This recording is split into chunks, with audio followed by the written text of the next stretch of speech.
সব প্ল্যানিং করে মানে 31st নাইটে যেন আমরা আনন্দ করতে পারি, ফুর্তি করতে পারি, আতশবাজি ফুটবে, মজা হবে।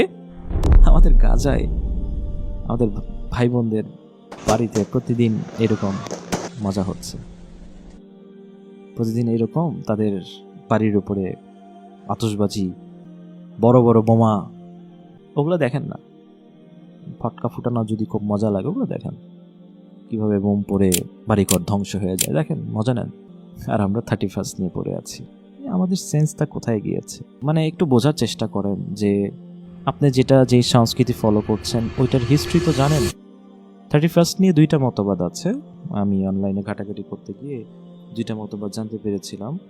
তো 31st-এর যে জানুয়ারি নামটা এসেছে আর কি, তো জানুয়ারি একটা গ্রিক দেবতা ছিল জানুস, ওর নাম থেকে এই জানুয়ারিটা এসেছে।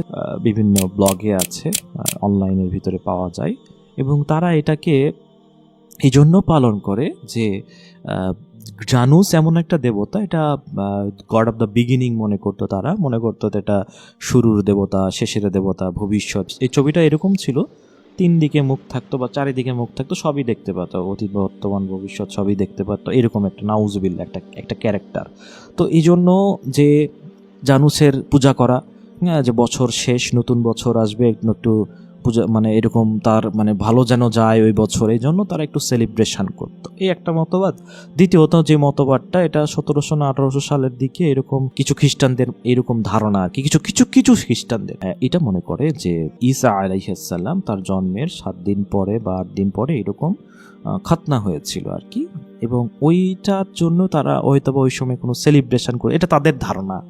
এবং তারপর থেকে এরা ওইটাকে দুইটাকেই মানে ধর্মীয় উৎসব হিসাবে পালন করে 31st-কে। Meanwhile in Bangladesh, I'm crazy too much about the new year. In Bangladesh আমরা এটা কিসের জন্য? মৌসুমী উৎসব, সবাই করতেছে তুমিও করো, সবাই মেরি ক্রিসমাস করতেছে তুমিও করো। আরে ভাই, why man? Think about that. সবাই ওই যে গাছের নিচে লাল টুপি পরে ছবি তুলতেছে, তুমিও তুলবা? একটু চিন্তা করো যে তুমি কেন এটা করছো, তোমার সাথে আসলে এটা যাচ্ছে কি না। চিন্তা করো, ধর্মযাত্রার উৎসব সবার এতই সস্তা, এতই সস্তা, তাই তোমার আইডেন্টিটি কোথায়, তোমার আত্মমর্যাদা কোথায়, তোমার গায়রত কোথায় এই জায়গায়? এখানে ওরা অনেক অনেক কথা আছে। রাসূলুল্লাহ সাল্লাল্লাহু আলাইহি ওয়াসাল্লাম বলছেন যে যারা যেই সংস্কৃতির মানুষদের মানে যে আচার আচরণ বা যেই টাইপের মানুষদের সংস্কৃতির অনুসরণ করবে, যেই ধর্মের সংস্কৃতি অনুসরণ করবে, আল্লাহ আযজা ওয়া জাল হাসরের ময়দানে তাদেরকে তাদের সাথে উত্থান করবেন, তাদের সাথেই তুলবেন।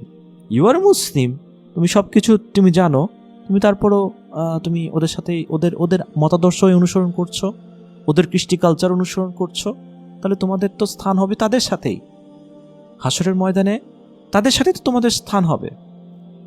একটু চিন্তা করে দেখো যে ওয়ার্ল্ডের আমাদের গাজাতে কি হচ্ছে, অন্যান্য মুসলিম কান্ট্রিগুলোতে কি হচ্ছে, হোয়াট উই আর ডুইং।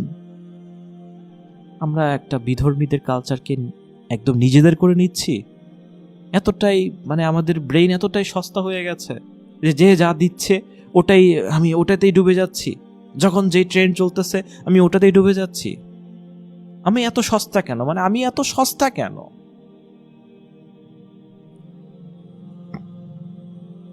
আমি কি বুঝাইতে পারছি আপনাদেরকে?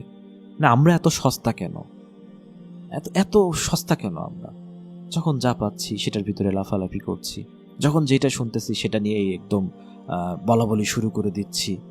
Y man? Trend, vibe, why? এগুলো তো আমাদেরকে দেখতে হবে যে এগুলো আসলে কি আমাদের জন্য কি না। কেন আমরা তো যাচাই করতেছি না?